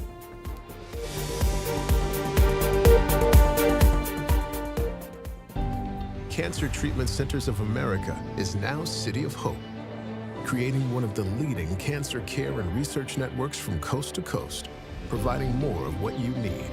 More locations means more care closer to home. More specialists means more expertise. More research means more breakthroughs. More advancements means more treatment options. And more options means more hope. Call now to get more of the care you need. Hey, it's Spa Week, we got what you need. Sit back, relax, and come in for a treat. We just wanna make you smile. We will go the extra mile at Baja Retreat Spa. Come visit us at Baja Retreat Spa on East Bay Street. Contact us at 323-6711 or visit us online at www.baharetreat.com. Ever feel like you're missing your own life because you're constantly running off to the bathroom? Do bladder leaks or pelvic discomfort have you up at night and affect your confidence in everyday life? Those days are over. At Frequency Vitality Center, we offer a solution. Completely painless, fully clothed with no downtime. Perfect for men and women of any age, we help strengthen the pelvic floor muscles while you sit comfortably, improving bladder control, decreasing night waking, and much more. Strengthen your foundation and restore your confidence. Welcome to Blissful Escapes, where luxury meets affordability. Whether you're seeking relief from aches and pains or simply looking to indulge in some well-deserved pampering, relax and detox in our infrared sauna. Enjoy a soothing Swedish massage or an invigorating exfoliating body scrub. We also provide advanced facial treatments using cutting-edge technology, including hydrofacial, microneedling, and microcurrent therapies, located at the shops of Cable Beach Plaza. Crack the code and win $1 million. Crack the code and win $1 million. 7 numbers, $1 million. Every 3 days, a number is revealed. Act fast. Your million is waiting. Crack that code, win $1 million clear. Crack the code before the last lock clicks shut. Get ready to join the winner's circle only at islandluck.com. Crack the code and win $1 million.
Beyond the Headlines is now introducing powerful TV advertising opportunities made just for you. Choose our television ad package, 20 30-second ads for $2,000 or 20 60-second ads for $2,500 plus VAT. Prefer flexibility? Go a la carte. Just $150 for a 30-second ad or $200 for a 60-second ad. Step into the spotlight with our interview package. 1 15-minute interview for $500 or 4 for $15 per month. Or bring Beyond the Headlines directly to you with our live on location package, only $2,600 plus VAT. For more information, contact our sales agent at 242-466-6173.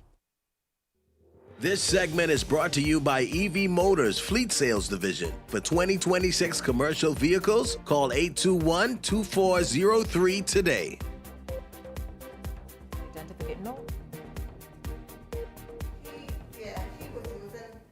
Welcome back to Beyond the Headlines. It's good to have you all tuned in. Of course, a lot of you are really sort of giving feedback on that first segment that we had, the BTC matter. It really was an employee who I think was contractual, who was making these fraudulent purchases with several different credit cards, apparently. Again, I've invited the president to return to talk about, to talk about more about what happened, and hopefully this issue is resolved with some of those people being reinstated. We'll see. We'll absolutely see.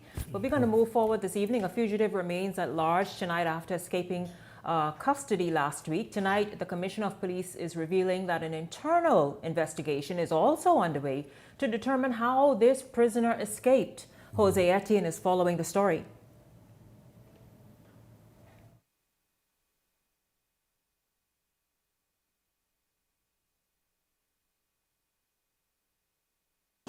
Should our officers be found wanting, they will be dealt with according to policy and according to our law. The police commissioner noting that the axe is expected to fall on any officer who may have played a role in Culmer's escape last Thursday. Authorities launched a full-scale search after realizing that the accused murderer, who was supposed to be under tight security, had somehow managed to break free. We are looking to see what could have transpired or what transpired that gave this man an opportunity to escape from a secure building. His escape not being taken lightly. Culmer was charged with killing 39-year-old Rudiska Bethel and attempting to kill 40-year-old Carla Bain and 36-year-old Lorenzo Sands during a drive-by shooting on Ragged Island Street in February last year. Police say he was already on bail for attempted murder at the time of that deadly shooting. Authorities are warning anyone who may be helping him to stay on the run that they will face charges for aiding and abetting. If you are harboring this man who is in custody for murder-related charges, if he is found in your possession, in your premises, we will be dealing with you. Of course, you all see tonight, I have the Beyond the Headlines contributors here ready to weigh in, and it's really, gentlemen, not much to be said, but what stood out, and we discussed this just before airtime in the newsroom, is the Commissioner of Police almost pointing fingers that she believes, or it's a possibility, that this person could have been assisted somehow. As you all know, no longer are prisoners sort of, I guess, no longer is it handled like the way it was, the bank lane shuffle, where they kind of have to be on outside somehow. They're kind of almost taken from the vehicle right straight into the court. And so it's like, how could this person have escaped? Welcome to Beyond the Headlines. Beyond the Headlines contributors, Leslie Miller and Garth Roserborough. Your thoughts about this? And it's been now just almost a week. Go ahead, Leslie Miller. That's you, Leslie. It's got to stop, Uh-huh. I mean, here it is, the Commissioner of Police is indicating that someone inside internally could have assisted this man in escaping from Fox Hill Prison, going down to the police station next to the Parliament building in broad daylight. I mean, how do these things happen? The guy has some serious crimes that he supposedly committed. He's been out a week. He must not be on the island anymore. He maybe got to Miami for the weekend. Man, Nassau is a small place. Where could he be? If he had assistance from anyone in there, I guess it would assist him further to make sure that they don't find him, eh? I would think. If he has that type of assistance from them inside, therefore he would be able to do what he want to do and escape from their custody and escape them catching him while he's out there having a good time. I just hope he don't hurt anyone. That'd be my main concern for the life of the lady and who else he was trying to hurt before he was sent to prison. That's all I can say. Good evening, Bahamas. Good evening, Shanique. Good evening, Pleasure Leslie. to be here. I don't know what to say. Good evening, everyone. Thank you for having me again, Shanique Miller. And those people that continue to support Beyond the Headlines, good night to you. And Shanique, I got some rum cake coming in from Treasure Cove. So, these people actually who appreciate you. So you got some what? Some rum cake. Rum cake coming from Treasure Cove. So I think I'm gonna be pretty fat. Treasure Cove, right here, gated community. Life with Key is on its way, and Albany is on its way. I'm having some rich people's cake this Christmas, just because of you, Shanique. So thank you. Well, first of all, Justin, you need to put the camera solely on Garth for a moment, because they must have seen the suit. They must have seen it right there. Listen, you all have no idea. Half of the suit is this glitter. Thanksgiving is coming, Christmas is coming. Okay. Be careful, people. Crime is up. There's some break-ins taking place. But in this particular case, Shanique, I'm happy that the police commissioner is taking the time to now investigate this thoroughly. When it comes to the security of our country, the protection of the citizens, I would not be comfortable at this time with someone on the loose. And to know that our island is just 21 miles by 7, surrounded by water, it kind of just reminds me that we do have issues in terms of the parameters of our country, or the perimeter of our island, because things are coming in here. We can't track it. Things are leaving from here. We're not tracking. I'm going to challenge the police force at this time to just simply tighten up a bit, especially during the Christmas season, the Yuletide season. Very important. It's very important for us to give full support to the police department. And if you know of anything, you need to report it at this time, because we cannot have a Christmas like this. Well, gentlemen, the United Nations is changing, doing sort of, not an about turn, but certainly strengthening this peacekeeping mission, as you all remember it initially was. A new international security mission in Haiti, backed by the United Nations, could mean an expanded role for the Royal Bahamas Defense Force as violence continues to escalate on the ground. Linton Ritchie Jr. picks up the story, and then we discuss.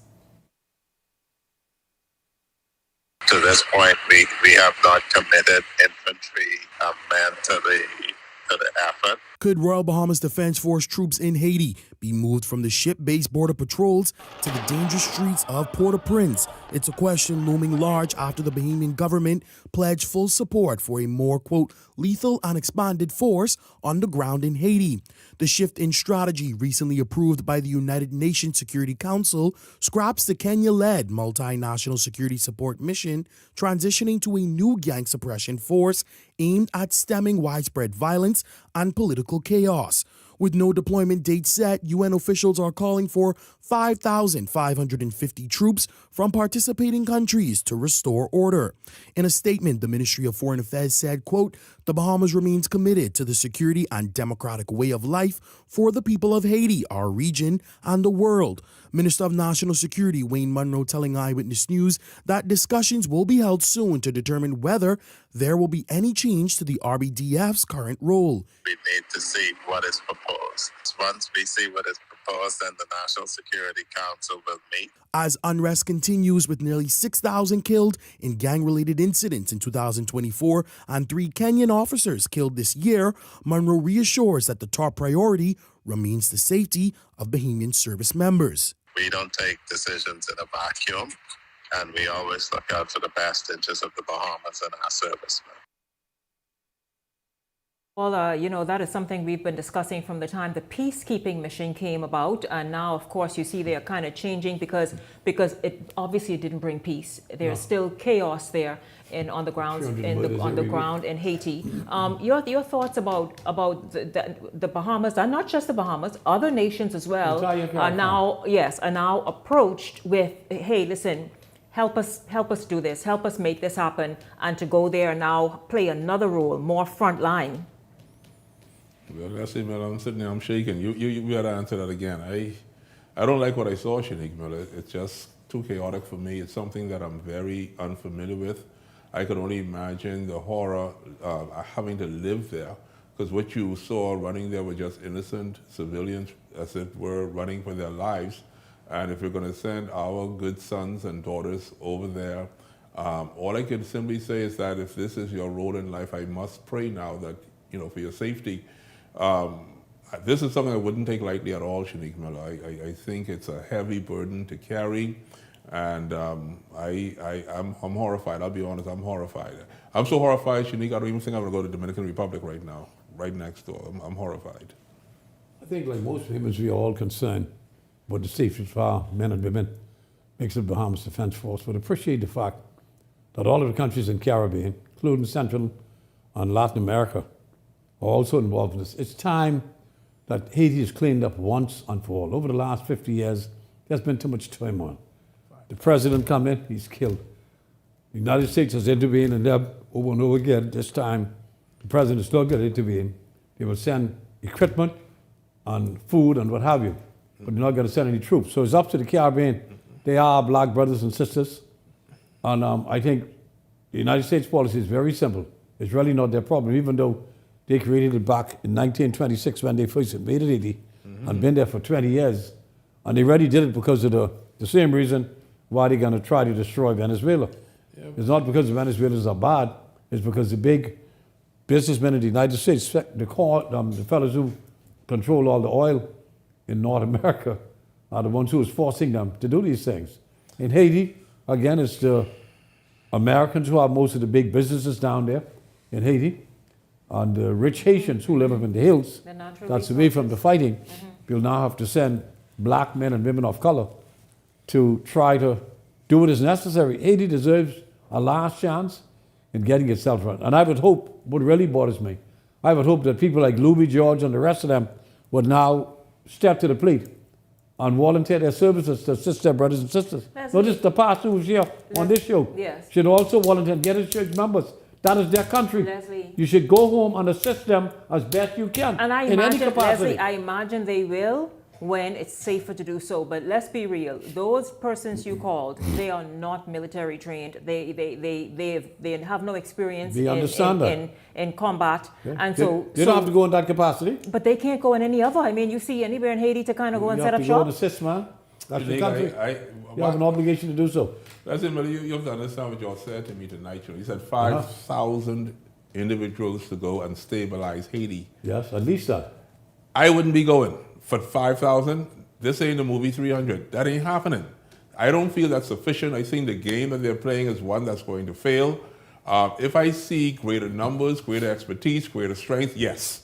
I'm all for stabilization. It should be greater numbers. But the agree. numbers I agree have with to be, you got to talk to me about 20, 30,000. You know about millions of people Listen, in Haiti? like the You're talking Bahamas. about gangs being strengthened every day by 100, 200, 300 people every day joining a gang just for their own safety. The way that works, Leslie Miller, if you were to go and let's say attack over the hill community, that over the hill community is going to recruit new people to come into their force in order to defend their turf. And if they become strong enough, they then go back over the hill to make an attack. You're looking at a serious situation of destabilization. The numbers have to be greater. We got to have at least 30, 40, 50,000 people going into Haiti to bring any kind of peace and safety. Right now, 5,000, that's not going to work. I believe that all the smaller countries in the Caribbean, the Bahamas is taking that probably a similar view, that more men and women are needed. And that the Bahamas shouldn't send no cadre, large cadre, say 500 or 1,000 people. The United States is not going to send any. Africa has committed to sending troops. I agree with you all totally. It should be 40 to 50,000 to really get it done once and for all. Easy. If you got to wipe out all the bad guys in 2 months, wipe them out and try to have a country that people can appreciate. That's what because I'm saying. Sending 5,000 troops waste of time. Couldn't commit to one sector of Haiti. Waste of time. Haiti got, 7 million people? 7 to 9 million. How the hell are you going to combat the forces that are already entrenched in the different areas? Who is fully armed to the teeth and has the experience to kill, eh? Okay. They may not be the forces like police and defense, but they know how to shoot a gun. We all agree And they it ought to should use the be cutlass, too. a larger contingent to go to Haiti at any given time. I wouldn't think it's having more than 200 men and women going there. And you're going to have most of the Caribbean going to cut back on the amount of persons that you're going to put in harm's way also. But as you said, unless you have the numbers, you're going to be overwhelmed within maybe a matter of days. 10 days. A matter of days. That's a matter of days, you're going to be overwhelmed. Yeah. The fellow's just going to shoot you down. Yeah. So it's very, very dangerous. And I hope that the government will take the right decision on behalf of the Bahamian people now, brave men and women of the Defense Force. But again, I say again, the Haitians who are here should volunteer to go back to assist their country. And I'm serious with that. There's no reason why they wouldn't. If you love your country, you will volunteer and go.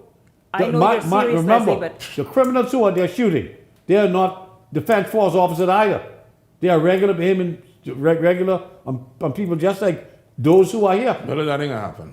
Well, I know they ain't gonna happen because they don't give a damn about Haiti. We have to be realistic. They're already entrenched here in the Bahamas, and they're not going to volunteer to make their country a better place. Simple as that. I think we have to be realistic. There's no way that any government or the United Nations will send regular citizens of anywhere to go to I said, Haiti. in a man's heart, if you love your country, you can go there and make some contribution. That's all I'm saying. Yeah. And there's enough Haitians here that could do that in different capacities.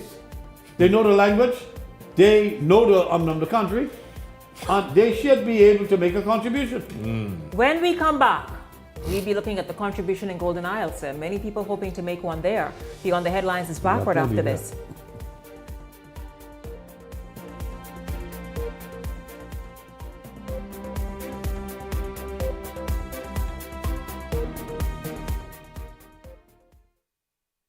My late husband, Tyrone Albury, had a passion for brewing beer at home. We found one of his recipes and we started on the stovetop with 1 gallon of beer. It was a hobby that turned into a passion project that turned completely out of control. We had to make a decision whether or not we were going to continue home brewing or open a brewery. So craft beer is basically brewing a very small batch of beer. Every individual batch of beer is going to be slightly different. We're always trying to figure out what the next best beer is going to be. Just the sheer amount of love and effort that goes into every brew. It's a science, really, to selecting the right grains and the hops, and then expanding on some of the normals. Really, in the last couple of years, we've had a lot more of the locals that have found our location. They realize that there is a fuller flavor beer out there, and we take pride in that. When we first started the concept of the brewery and we were looking for funding, it was the SBDC that we leaned on to help me push through at times when I wanted to give up, to tell me when I was making mistakes, and for that, I am grateful. So I would encourage all entrepreneurs, if you're looking for funding, mentorship, and encouragement to launch your new business idea, I would encourage you to contact the SBDC. Are you ready to take the next step in growing your business? Check your eligibility for our guaranteed loan program at sbdcbahamas.com/GLP or call 461-7232 to learn more about how the SBDC can support your business. So you want a space, but not just any space. You need something with a little more potential. So how about 1,000 square feet of room to play with? Superb audio and video production capability, digital LED wall, full lighting grid, and about 124 seats to accommodate a full studio audience with so many other features. Make us your home for your next concert, conference, and so much more. Honestly, the possibilities are endless. Here at ILTV Studios, we'd love to bring your next event to life. So what do you say? Do you want our space?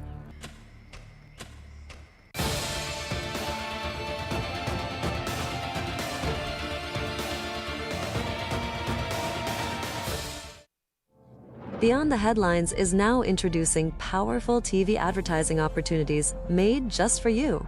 Choose our television ad package, 20 30-second ads for $2,000 or 20 60-second ads for $2,500 plus VAT. Prefer flexibility? Go a la carte. Just $150 for a 30-second ad or $200 for a 60-second ad.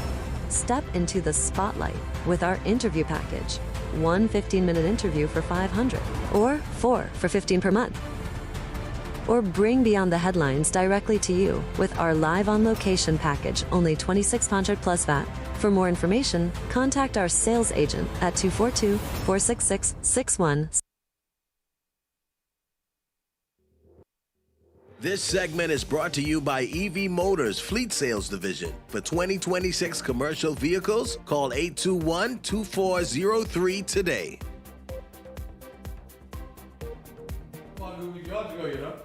It's just coming into our newsroom right now. Police are investigating a shooting in the Seabreeze Lane area. A male has succumbed to his injuries at the scene. Again, police investigating a homicide, a shooting, a fatal shooting in the Seabreeze area, coming into the show right now.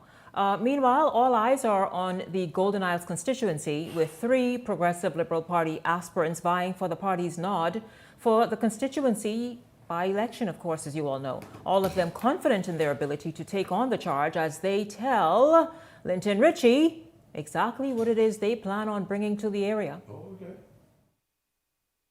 Political speculation is heating up over who will carry the Progressive Liberal Party's banner in Golden Isles, whether in the next general election or a possible by-election triggered by the recent passing of Environment Minister Vaughn Miller. The reported front-runners, PLP Senator Darren Pickstock. Well, I have expressed my interest in that constituency. Businessman Joe Johnson, chairman of the party's national men's branch, who was a political aspirant in the same constituency during the last general election, but Vaughn Miller was chosen to carry the party's banner, and also vying for the seat, entrepreneur and former chair of the Progressive Young Liberal, Deasante Small. All frontrunners confirming to Eyewitness News their letters of interest were submitted prior to Miller's passing on September 28th, as Miller reportedly planned to step away from frontline politics.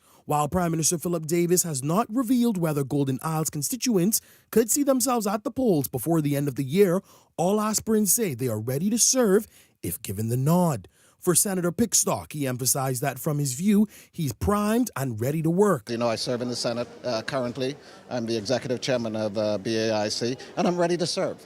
You know, this is about service and service to the people. Meanwhile, Johnson cited his deep roots to the constituency, telling Eyewitness News he never left the ground. Other than the fact that I have a business that in my employ are residents, my whole mantra is in Golden Isles, what is for you is for me. And for budding entrepreneur Small, she makes it clear from her stance that she relates to the community in more ways than one, and she hopes to begin her legacy as a young political hopeful. And women everywhere deserve that representation that looks like them, that are going through the same challenges as that. I get the job done in every sector of my life. While the race is still on for the governing PLP in Golden Isles, the F&M has ratified Brian Brown. Brian Roll will represent the COI. Linton Ritchie Jr., Eyewitness News.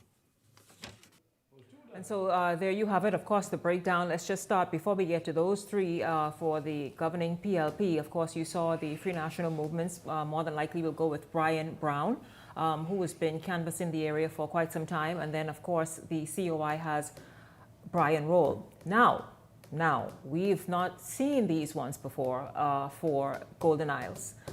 This is Joe Johnson, Senator Darren Pickstock, and there's a third person. You all remember the name? DeSante Small. The female, the lone female, DeSante Small. Gentlemen, your thoughts on those who are expressing interest for the PLP? Well, I have familiarity with all except one. Brian Roll, the COI, he goes fishing with me on my boat, so he's a friend of mine. Brian Brown is my blood cousin, Betsy Bay Miguana, for the F&M. For the PLP, Joe Johnson is the owner of Avery's in Adelaide and former Defense Force officer. I think he's also the head of the Men's Association for the Progressive Liberal Party. And then, of course, Mr. Darren Pickstock, of course, I've known him through the years, always a decent young man. And so I'm looking forward to a very interesting race. As for the lady, I'm not aware of her altogether, but I'll say this about the Golden Isles constituency, Shanique Miller. It's extremely huge. It's not an easy territory. 7,000 voters plus. You're looking at one of two of the largest of all of our constituencies. Kalani would be the other one, whereas Golden Isles is that one where there's a main road that goes all the way into Coral Harbor towards the airport, but what most people don't see is that there's a dirt road that's to the south of that. And that road runs all the way from very near to, I'll say, we're going almost down to Bacardi Road. Mm-hmm. It goes all the way in the back there, and you should see the amount of people that live in the back there in farmland. And you have many Haitian Bahamians that are also in the back there. We had a case with the Honorable Keith Bell where he had the passport situation at the church, if you recall that story. Those people are from the Golden Isles constituency, so I expect there may be even additional registrants for the Golden Isles constituency. And I cannot see a female walking in the bush. I talk about in the bush, there's a lot of people in the bush. You got to go in the bush for those people. You have to get to know them very quickly. The time will be extremely short. And the more familiar the candidate is to the people of Golden Isles, the easier it will be for a victory.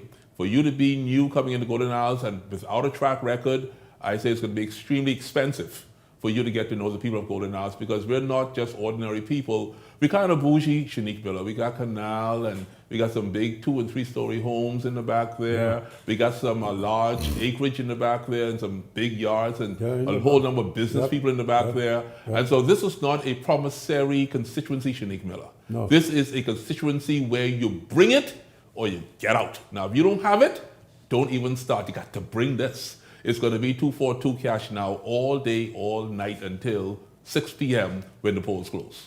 No, I'm not too familiar with the three aspirants. I know Ms. Small.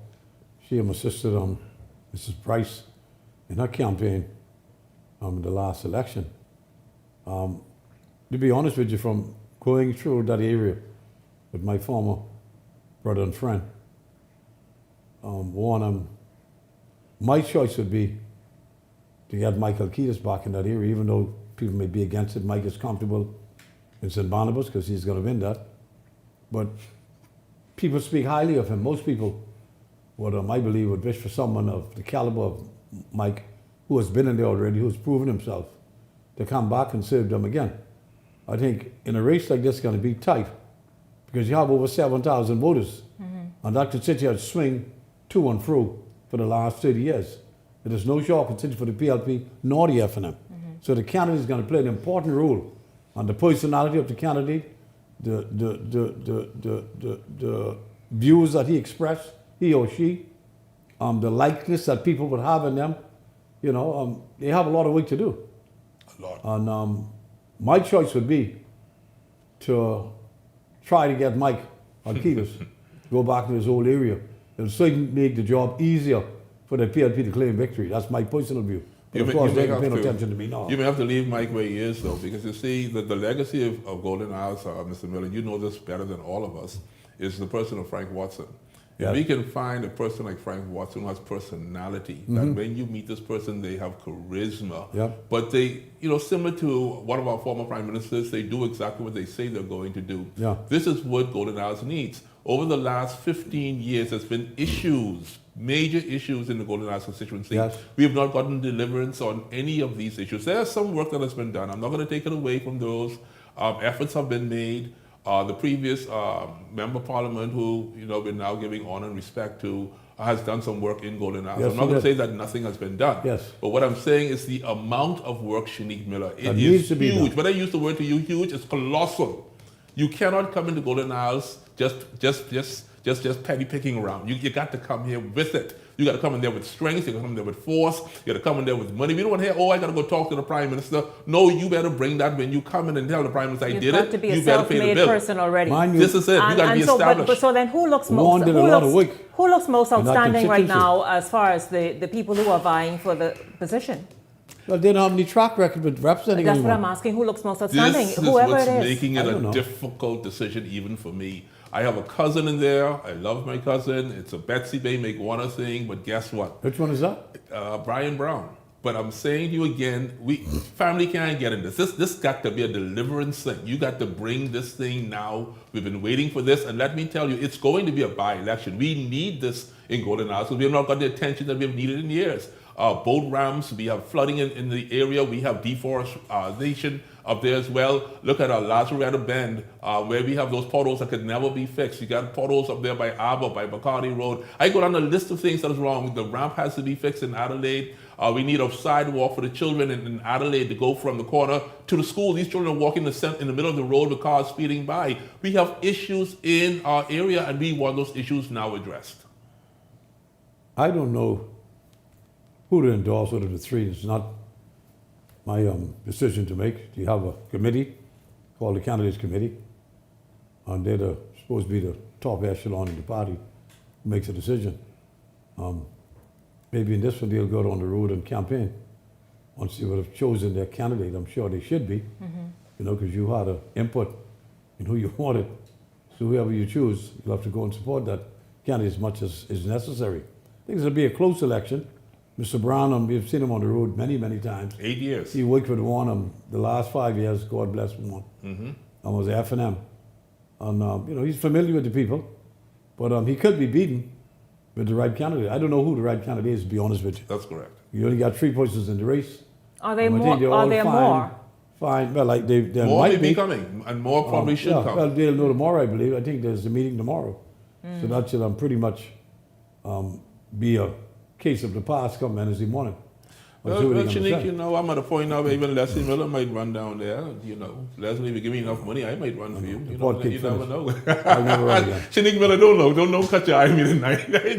I just had to throw that in there for humor. What are you saying, Garth? You might run? You never know. If I don't see the right candidate, I might as well sit in there myself. Eh? Tip your hat, Garth. The rest of my life is for my children, my grandchildren, my loved ones. Tip your hat. No more parliament for me. Obviously, this is we are going to be following that.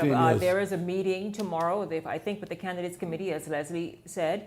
And so we'll see if they perhaps make up their minds tomorrow, or perhaps say, listen, who all are interested, come in and make your interest known and then go from there. Certainly, of course, we will be following that, absolutely. I want to thank at the top of tonight's show, BCPOU President Sherry Benjamin, who joined me at the top of the show. And then, of course, the contributors, Leslie Miller and Garth Forsberg. Thank you both as well for being here this evening. And a big thank you to all of you for tuning in this evening. Certainly been a great, awesome privilege having you hang out with me this hour.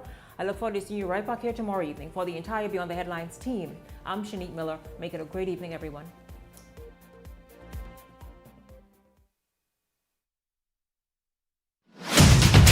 The Verizon Media Group, home of ILTV, Paramount Systems Limited, Eyewitness News.